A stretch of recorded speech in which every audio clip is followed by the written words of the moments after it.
All right, so working my way, of course, through a nice batch of wood today, and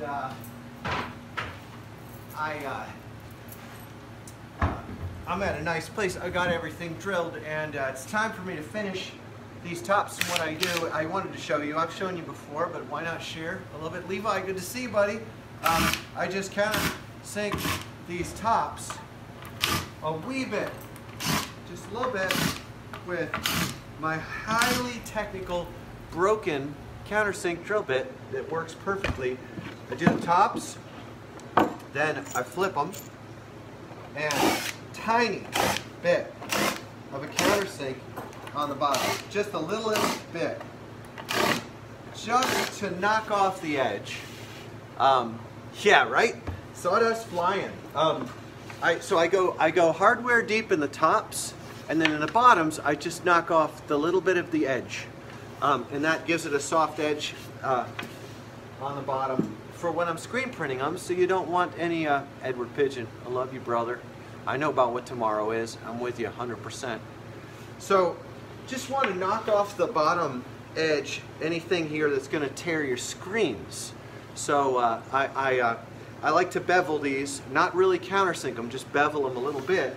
And so that's my approach to tops and bottoms. And then the whole lot of them will get this treatment, this extremely high precision, amazing treatment. This is it's more than they get in a CNC shop. If that's on there and it's got some rattle, it's going to be able to self-true. And we've talked about self-truing again and again. And I'm telling you, when a piece of skateboard hardware goes into a skateboard deck, it's got a lot of play. How much play is that? I mean, really, at the base plate, that's 1/8 of an inch play, or maybe a 1/16 to 1/8.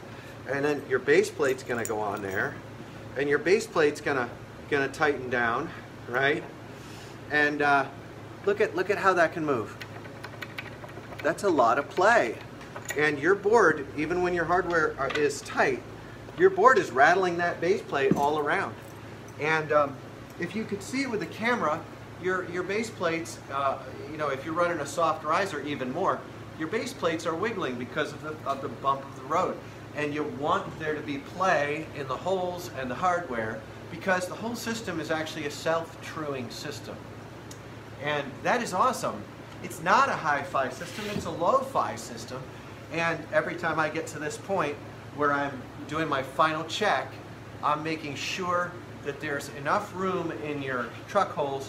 Now, if a deck escapes my incredibly high-tech and stringent quality controls and goes to you, and it's got a little bit of a bind in it, guess what happens? Your trucks rattle it straight and chew away some of the wood. You've had plenty of decks in your life right off the wall from the CNC shops. And I'm not disrespecting CNC shops at all. I'm just saying that they're presently the image of the highest precision. And you look at your board afterward, and your hardware has hogged out your lose some of the play after clear coat. No, not really. Clear coat is extremely thin. It really soaks into the wood, and you're talking about, by the time clear coat dries, it's really, really thin. Anyway, your hardware will hog out your board and straighten your trucks too. So you're really okay, even if your deck maybe didn't get this kind of like individual attention, or maybe if I failed in my individual attention even to get it perfectly right, it's still okay. These things, you know, it was said by my friend Bill Danforth that these things aren't going into space. But you know, the things that go into space are, there's a lot of the same kind of engineering stuff involved there, where things have to settle into place, and there has to be enough slop in the system to allow for self-correction on trajectories, momentums, velocities, science words, and calipers and rulers. So I wanted to nerd out for a second with you guys over that. But I got to hustle. This is number 226, order number 226 here, and I've got a bunch of other of the Crawdaddy decks are over there, and they're going into paint. And I got work to do over here. I got to get back to it. But I wish we could talk longer because I enjoy you all so very much. But I just wanted to talk about the countersinking and the quality control stuff. Because you know, it is not just technically, it's more attention per deck than you get out of there you go, countersink,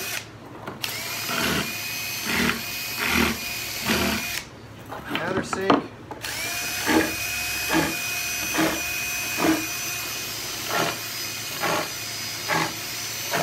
very light touch on the bottom, oscillation tolerance.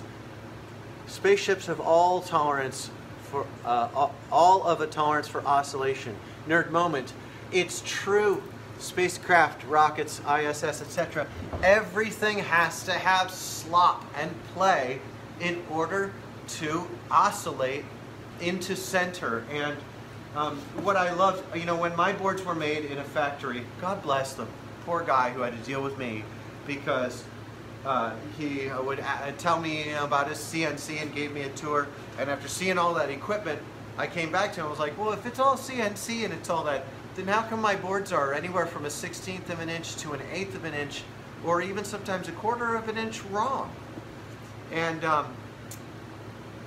we had a productive conversation after that, but sadly for him, it was productive some years later after I started making boards and seeing that broad tolerances are industry standard because that's the nature of the beast. Even on Bob Lofton's board, which is now, Bob's board is now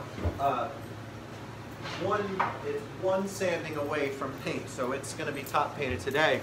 Bob's board is not perfectly symmetrical, and there's nothing perfect going on here, but it is perfectly good and is going to be a fun board. Freestyle board. It's a freestyle crossover. And I'm excited about Bob's board.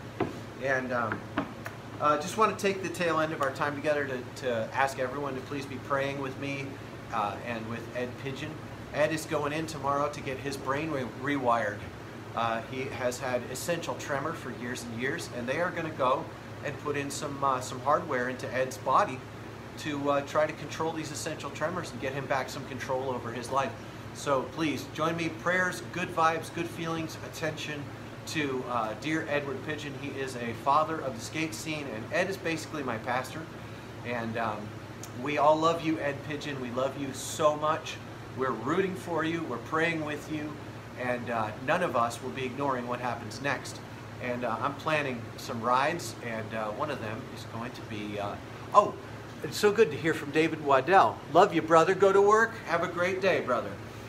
David is out of Australia. He makes dangerous skateboards, and he does great work, and his paint jobs are absolutely moi to die for.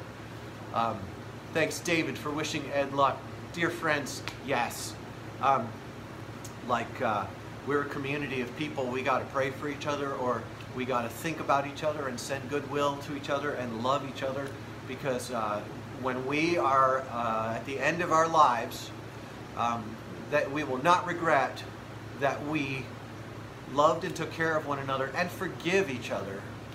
We won't regret that. It's unregrettable to forgive. It's unregrettable to care for each other and help each other. And I know I'm preaching to the choir because I see a lot of things that people do that take care of each other.